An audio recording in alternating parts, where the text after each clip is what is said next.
Let's do an inequality proof here. The question is, let A and B be real numbers.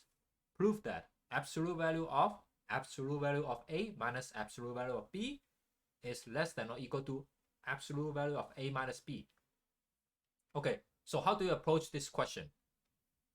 So what I would do is, I would square both sides of this inequality and then expand it and then try to eliminate all the common terms and see what's left over that I can compare with what is left over. Okay, so I'm going to rewrite this inequality here.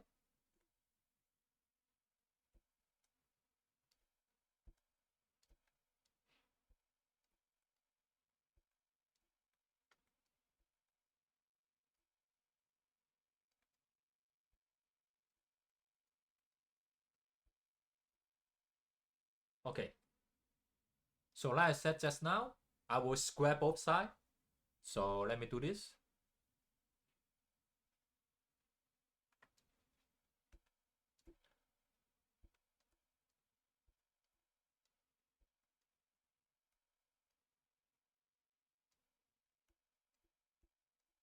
Okay, so square this one is less than or equal to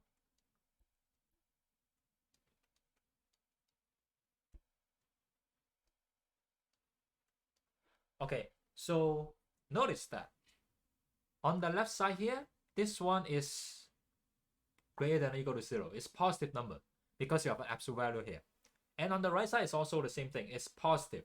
It's greater than or equal to 0 because of the absolute value sign. And you know that if you square both sides here, the value will still be the same. So the inequality still holds if you square both sides like this. Okay, so now let's do this. Let's work on the left side first. How do we write this?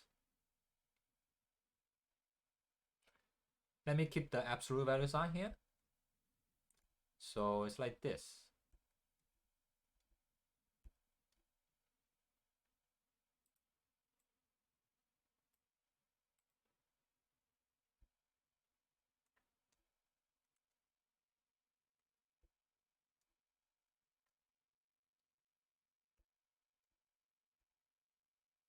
Now times absolute value of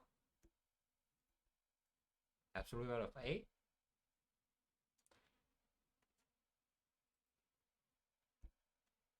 minus absolute value of B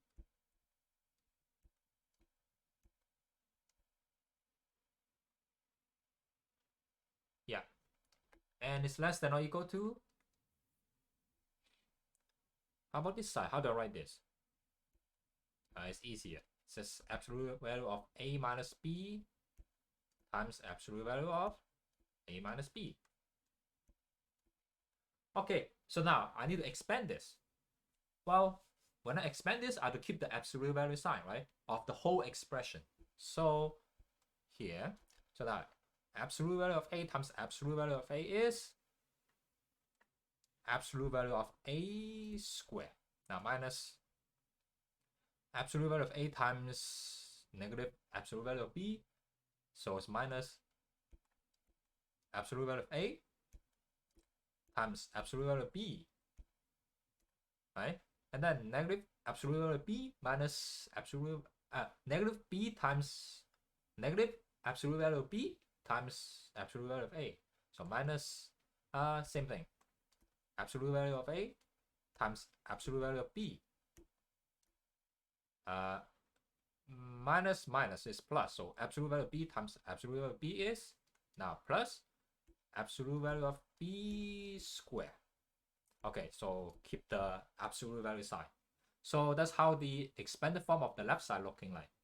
Okay, so now less than or equal to, how about the right side? Again, we have to keep the absolute value sign outside for the whole expression. So here, so A times A is A squared minus AB minus AB plus B squared. Okay. Right, we keep it like this form. We keep the inequality form here just to see whether this equality holds. This inequality holds. Okay, so now these two terms are common terms, are like terms. you can group that together. So that will be absolute value of A square minus 2 times absolute value of A times absolute value of B plus absolute value of B square. Okay, keep the absolute value sign. Less than or equal to, how about this on the right side? Okay, so these two are like term, so we can do the same thing. Group the like term together. A square minus 2ab plus b square. Absolute value. Okay, so now what can you do? Now let's just rewrite this a little bit.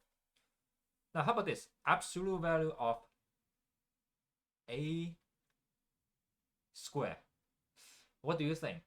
I think that's the same as just a square, because doesn't matter if a is greater than 0 or less than 0, right? The absolute value of that is greater than 0. Well, then square, something greater than 0, square is greater than 0. Well, a could be 0, then 0 square is still 0, right? So regardless, it's positive. How about a square? Well, regardless if a is greater than 0 or less than 0, when you square it, it's positive, right? So it's greater than 0. But if a is 0, it's 0. So at the end, absolute value of a square is the same as a square. So I can write it like this. So it's easier comparison with this, right? With the right side. Okay, so minus. Now I cannot really take away the absolute value sign here. So I will write the same thing.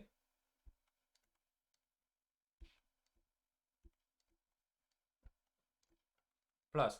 Okay, similar situation for this one. The same as a square here, right? So this is b square, right? Absolute value of b square is the same as b square, because this is positive, square is positive. B, regardless is positive or negative, when you square it, it's still positive. So it's the same thing. Okay, keep the absolute value sign. Less than or equal to absolute value of a square minus 2ab plus b square. Okay, what else can we do next? Now what we know is that, well, since both expression here have a absolute value signs outside, that means they're all either greater than 0 or less or equal to 0. Okay, let me repeat that. So both of these expression are either equal to 0 or greater than 0. But for now, for comparison purpose, let's take away both absolute value sign outside. So I will rewrite this as a square minus 2 times absolute value of a times absolute value of b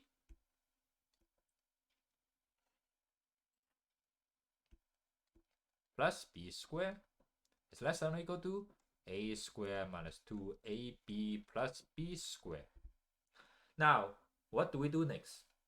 You see that a square plus b square here, a square plus b square here, right? Same thing on both sides. Let's rearrange this. A square plus b square minus here 2 times absolute value of a times absolute value of b less than or equal to, rearrange this one to a square plus b square minus 2ab. Okay, now what do we do next? Well, a square plus b square on this side cancel out the a square plus b square and then right side, right? So all we have left is just this term and this term. So we have this negative 2 absolute value of a times absolute value of b less than or equal to negative 2ab. Now, let's get rid of the constant here on both sides, negative 2, right? Divide both sides by negative 2. Now, be careful here. When you divide both sides by a negative number, this inequality sign flips, okay? So it will be, okay, let's divide both sides by negative 2. You have absolute value of a